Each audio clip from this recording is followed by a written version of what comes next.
Hey guys, NJ here. So today we're looking at the XREAL ONE glasses. If you remember, I did a review on this well over a year ago now, and I thought it was time to just update on my experience with them. We're in a world where technology moves fast. Things are weeks old and then long forgotten. I think with a purchase like that, which is a significant purchase and one I made, these were not supplied to me by XREAL. I think it's important that we look back on how that has been and how it's worked out over a decent amount of time, I'd say. So let me get straight to it. On the whole, I've been incredibly pleased with the way these glasses have not only performed, but also how reliable they've been. And how sort of hard wearing they've been as well. I've had no real issues, as you can see. I've made a decent amount of effort to keep them in good condition. That is also part and parcel of the fact that I have always kept them in a case. Now, this is not the original case, and if you want to go back and look at my review where I go into a lot more detail about these glasses, the original case I didn't like simply because when you open the lid, the whole thing would tip backwards like that. As well engineered as these are, there was definitely less attention paid to the engineering on the case, and I ended up finding this, which again I'll link in the description, because this ended up being an absolutely perfect travel case. It's slimmer, and it was absolutely perfect in terms of having enough space to be able to house the glasses, a nice quality microfiber towel. And I'll link these as well. I love these because they're double-sided. They've got a stitched edge, which is perfect, so they don't fray. They've got a nice soft microfiber on this side and then a kind of raised pile on this side. So this is really good for collecting any debris off of your glasses, and then you polish with this side.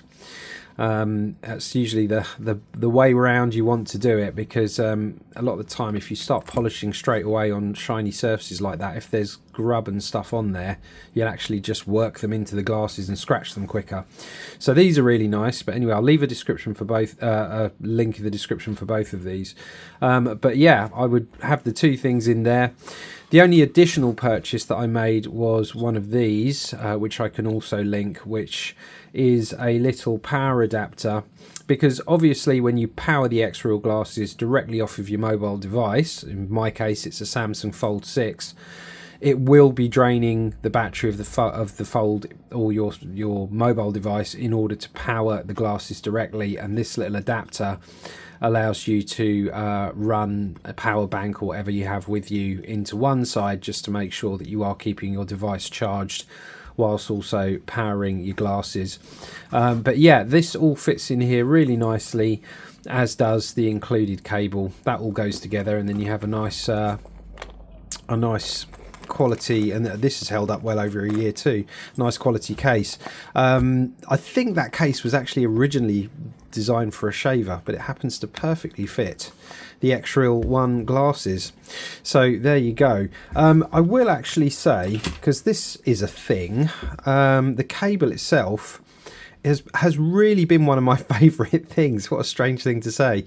We've all got a million USB cables at this point, but it's one of these cables that has been has a weave over it, and the reason they put these weaves on is to actually stop this kind of twisting, or not too much, because it's the twisting of a cable that eventually strips the earthing on them.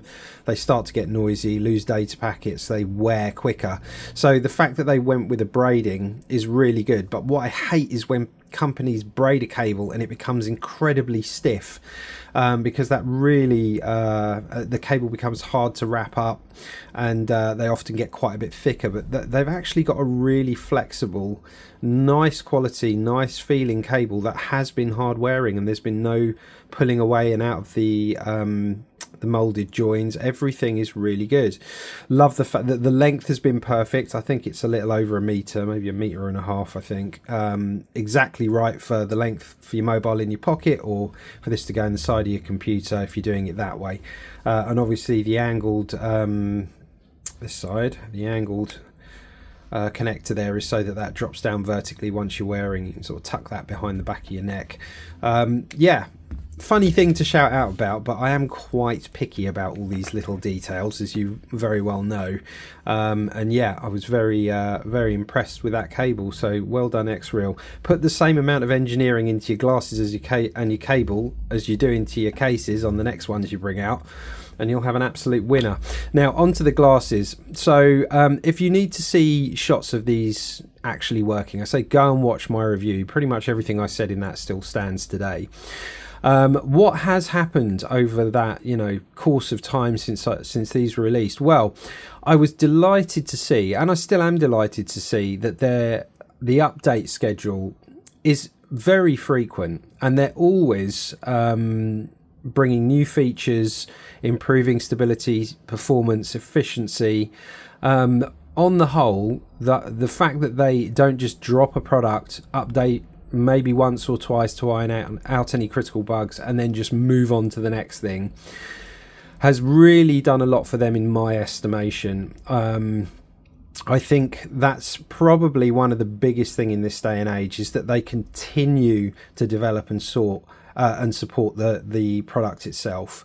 And like I said, well over a year later, these are still getting updates and new features. One of those features, which absolutely wasn't around, is the implementation of their Real 3D technology. I'm not sure it's their technology, but they've implemented it to run directly on the X1 chip. Now, what that means is it's a way of kind of sort of faking 3D on any 2D video. You put it into this mode, it will run this bit of software and allow you to watch the video. It basically looks at the image and works out what it thinks is in the foreground and sort of in the background, and once it makes those approximations, it starts moving them into a 3D effect for you. And I've got to say, on the whole, it's really enjoyable. I've mainly used it for YouTube and Netflix for watching films, ones that are just 2D films and not in 3D. Obviously something, again, I can't show you here because we can't do the 3D thing.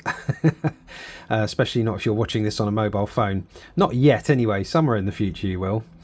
But yeah, it works really well. There are kind of 3 levels of intensity to it, and I found the middle and the strongest one to just be a little bit too... It's got that kind of I'm a computer generated effect. It's a little bit jaggedy and nasty, but on its sort of minimum setting, which is I think they call it the soft setting, for me it's perfect. It just adds a nice bit of depth. You very much feel like you're watching a 3D image, and the edges don't look unnatural. Everything looks really good. So I run it in that, and it's been fantastic. There's a few things another thing to be commended, they've really listened to the community. They did have a beta group on Discord, which I was part of, and once everything was thrashed out and they put it out, they would wait to get and really listen to their beta community and to the wider community on things that they wanted, and then they'd set about implementing them. That came to originally, I think that I seem to remember, the transparency mode it needed some attention, and they basically worked out how to set the timeout on that, and there's various things that they look to fix or adjust. And in fact, I'd say there's probably been 5 or 6 different iterations of even the graphical user interface and how they've done that. And I think where they are now, it's really good. All the effects are excellent. Originally you could only move the screen into kind of preset sizes, but now if you hold the rocker button here, the plus and minus, it will actually then scale by much finer instances, so you can really get it to be that perfect size image in front of you. They added a sharpness, so you could actually choose something that was really pin sharp or softer slightly. There's a bit more you could do with the color. It was all just really it's all just been really well matured. These are a nicely matured this is a nicely matured product now, without a doubt. Now obviously there is the model above this, the XREAL ONE Pros, and the big kind of difference between that, it has a slightly bigger field of view inside, not earth shattering, but a few more degrees, so you get a slightly larger image in your field of view. The big difference, I guess, is the fact that instead of using these kind of 45-degree angle lenses, which are the terms for it's bird bath lenses, which have this kind of angle, the technology that they're using for the XREAL ONE Pros, try saying that fast 3 times, is actually a flat lens. So they're doing something different about how they're projecting the image onto the lens. You can't see because these aren't on, maybe a little bit in there. These are actually projected. The little micro OLED screens are in there projecting down. It's hitting that 45-degree and coming to your eyes that way. So the new technology means that with the flat lenses, that these don't protrude so far away from your face. You can get them closer, and hence you can get a slightly better field of view as well. So the pros are nicer. I think the only other big advantage from that is with the bird bath lenses like this at 45 degrees, you can suffer this problem of light leak or reflections of things that are bright underneath you coming up and showing up on the lenses, the same way that this projects down, and on that 45, bright sources beneath you can also project up and get seen. Now, I never found that a real distraction. Never really bothered me. My brain just dialed it out, and I very rarely even saw it. And I wasn't sitting out in broad daylight using these. I mean, I think they're around 600 nits. They're pretty bright anyway. And of course, you have the chromatic lenses here, which will actually dim. So you've got 3 settings for how dim you want those to run, right down to completely black. So even in a bright environment, you can actually just, instead of having the pass through, you can literally dim that right down. Yeah, the features are great. The sound is great from these Bose Tune speakers. They've definitely done a few tweaks there in terms of getting the sound even better. And they're not obnoxiously loud. If you're someone sat from you a few feet away, if you're listening at a comfortable level, not completely cranked, you really won't bother them at all. I think of all the glasses I've tried, these are the best for sound, without a doubt. The image stabilization has just got better and better. There was some instances with mine with a little bit of drift where the image would move a little bit from its spot over time, because it's a gyro stabilized 6-axis thing. And unfortunately, that probably was a good 2-3 months before they finally cracked that for my set. Not everyone had that problem. Even after recalibrating them, I'd just find I'd have to keep resetting it. That's all gone. They've just fixed that in software now. It's really, really quite excellent. Other than that, I mean, yeah, the comfort's always been great. And then apart from the comfort, what else is there to say? They do still, because they are pushing the absolute maximum, especially if you're running the real 3D stuff. They do get warm here, and this is often up touching your sort of brow. You're aware of them being warm. I would never say they're uncomfortable. In winter it's quite pleasant actually, but you're aware that there's something warm just above your sort of on or above your eyebrows. So yeah, there is that, but it's absolutely nothing I would consider a deal breaker. It's not like I'm taking them off and worrying about burning myself. It's not that at all. Yeah, like I said, it's just warm enough that you notice that they're slightly warm. But other than that, yeah, these have been a really solid product. They've matured from a software and firmware perspective. They are definitely a company that care about the product, care about the community, and continue to support their products long after they've come out. So would I get another XREAL? I probably wouldn't go up to the Pros. I don't think that jump's worth it for me. These are still excellent. I use them an awful lot for traveling, by the way. If you travel a lot on planes, buses, or whatever it is that your mode of transport, for me it's a lot of air transportation. This is fantastic because I can watch my downloaded YouTube videos on here without craning my neck over and looking at my phone, so I don't get a stiff neck. I can sit back and relax and watch on the big screen all the downloaded videos I've got. I mean, I can't rate that highly enough. I've used them on the train as well. They're just awesome. Do I think they're gimmicky? Honestly, I don't. I think there's some genuine use for productivity with these.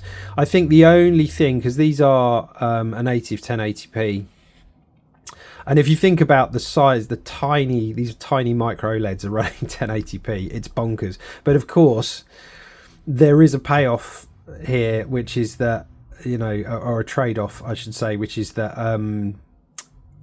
text clarity, while it's sharp and perfectly legible, it could be better in terms of pixel density as you're looking at it. Even with the sharpness turned up, it is a little bit, yeah. If you're used to looking at Macs with Retina screens like I do, or even the pixel density of most modern mobile phones now is so high, it's just something that we're so accustomed to that a 1080 screen is starting to feel a little bit old. So I'd like to see on the next one then, if possible, moving up to kind of a 2K resolution at least. So that you can get that you know, that clarity in the picture and the text. But other than that, for everything else, for gaming, it's great. You are limited somewhat with your frame rate, and sometimes that can be down to the console and what it recognizes it can do with this. 60 FPS, no problem at all.